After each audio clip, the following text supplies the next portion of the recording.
मास्टरनी movie चाहिँ finally release भएको छ। मुभी मेकर्सहरूले मुभी भन्दा कडा अलरेडी गीत निकालेको थिए, जसले चाहिँ देश्ने हल्लाको थियो है। म्याथ सिक्ने भयो भनेर जुन गीत आएको थियो, जुन गीत चाहिँ एकदमै धेरै कन्ट्रोभर्सियल थियो है।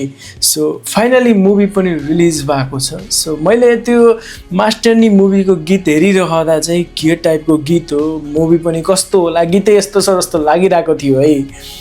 तर मुभीको त्यो जुन गीत थियो त्यो चाहिँ प्रमोसनल सङ थियो, सायद जानी नै कन्ट्रोभर्सी गराउन खोजे जस्तो लाग्यो है आर्टिस्टहरूले।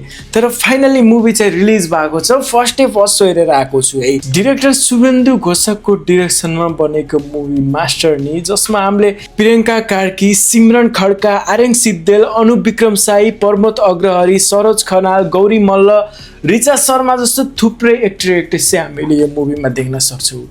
Movie crime thriller, murder mystery र फ्यामिली ड्रामाको चाहिँ मिक्सिङ छ है। यस्तो टाइपको मुभी हामीले धेरै चाहिँ नेपाली मुभी भन्दा पनि साउथ इन्डियन मुभीमा, बलिउडमा चाहिँ हामीले यस्तो टाइपको क्राइम मिस्ट्री थ्रिलर मुभी चाहिँ हेर्दै आएको थियो। सो फाइनल्ली हामीले चाहिँ नेपाली मुभी पनि यस्तो हेर्न पाएको छौँ है। सो नेपाली अडियन्सहरूलाई नयाँ टेस्ट, फरक टेस्ट दिन खोजेको छन् मुभीको डिरेक्टरले। हामीले मुभीको कुरा गर्ने हो भने चाहिँ धेरै कुरा अलरेडी ट्रेलरले देखाइसकेको छ। के टाइपको मुभी भन्ने कुरा चाहिँ अलरेडी ट्रेलर हेरिसकेर थाहा भइसक्यो सबैलाई।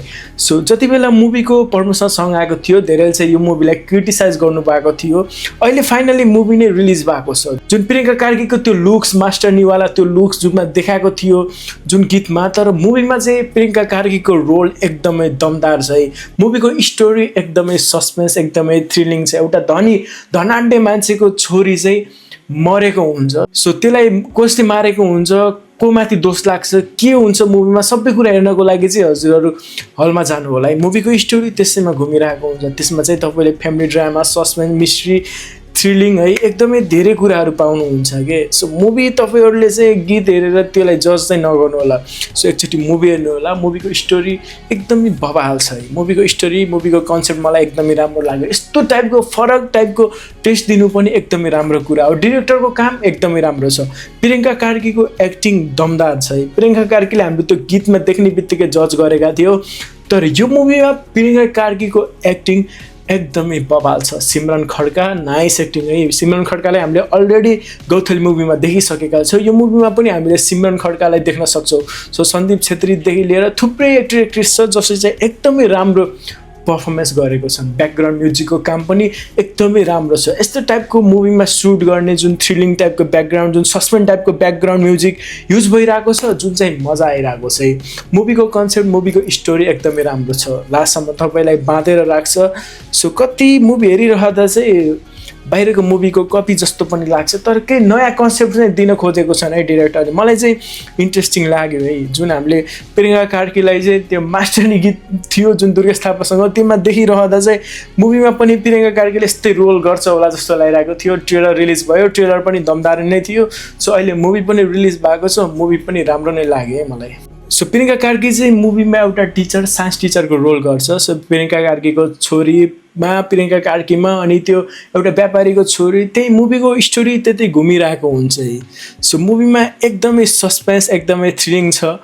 सो आफ्नो सन्तानलाई बचाउने एउटा आमाले चाहिँ कति हदसम्म के गर्छिन्, कस्तो हुन्छ मुभीमा, सबै कुरा हेर्नको लागि चाहिँ हजुरहरू हलसम्म जानु होला है। सो हामीले प्रियङ्का कार्कीलाई चाहिँ कमेडी, रोमान्स, इमोसनल क्यारेक्टरमा देखिरहेको थियौँ, तर यो मुभी मास्टरनीमा चाहिँ प्रियङ्का कार्कीलाई चाहिँ सिरियस र हामीले इन्टेन्स रूपमा देख्न सक्छौँ है। यो मुभीमा चाहिँ एउटा आमाले आफ्नो छोरीलाई बचाउन खोज्दा सामना गर्नुपर्ने प्रेसर, पावर र मोरल डिलेमालाई थ्रिलरको माध्यमबाट प्रस्तुत गर्न खोजेको छ। एकचोटि हेर्नु होला है। तपाईँले मुभीको गीतहरू, मुभीको त्यो प्रमोसन सङ हेरेर चाहिँ जज नगरिदिनु होला। सो अडियन्सहरूलाई चाहिँ तान्ने खालको मुभी छ। सायद अहिले चाहिँ यो मुभी त्यस्तो धेरै रिच पाउँदैन जस्तो लागेको छ। ठिकै छ, मुभी हुन्छ नि, वान टाइम वाच चाहिँ छ है। मलाई चाहिँ राम्रो नै लाग्यो। सो यसको कमी कमजोरी, मलाई त्यस्तो धेरै कमी कमजोरी कोट्टाउने मन लागेन। प्रियङ्का कार्कीको रोल राम्रो छ। यस्तो टाइपको मुभीलाई पनि हामी सपोर्ट गर्नुपर्छ। कमी कमजोरी कता कता हजुरहरूलाई स्लो लाग्न सक्छ होला होइन। सो त्यो स्लो हुँदै पनि फेरि मुभी फास्ट स्लो भइरहेको हुन्छ तर त्यस्तो बोरिङ चाहिँ फिल भएन है। सो वान टाइम हजुरहरूले हेर्नु होला। सो मुभीलाई चाहिँ म 5 मा 3.5 स्टार रेटिङ दिन चाहन्छु। सो हजुरहरूले हेर्नुभयो भने चाहिँ के कस्तो लाग्यो कमेन्ट गर्नु होला। हेर्नु भएको छैन भने चाहिँ ढुक्क भएर हेर्नु होला। मुभी चाहिँ दमदार बनेको छ, राम्रो बनेको छ। Go and watch this movie. यस्तो टाइपको मुभी पनि हामीले हेर्नुपर्छ। यस्तो टाइपको मुभी पनि नेपाली अडियन्सलाई दिन खोजेको छन् हाम्रो डिरेक्टरले। गो एन्ड वाच है त गाइज। सो हामी अर्को भिडियोमा स्योर भेट्नेछौँ। त्यतिखेरसम्मको लागि मलाई पनि बिदा दिनुहोस्। बाई। जय नेपाल।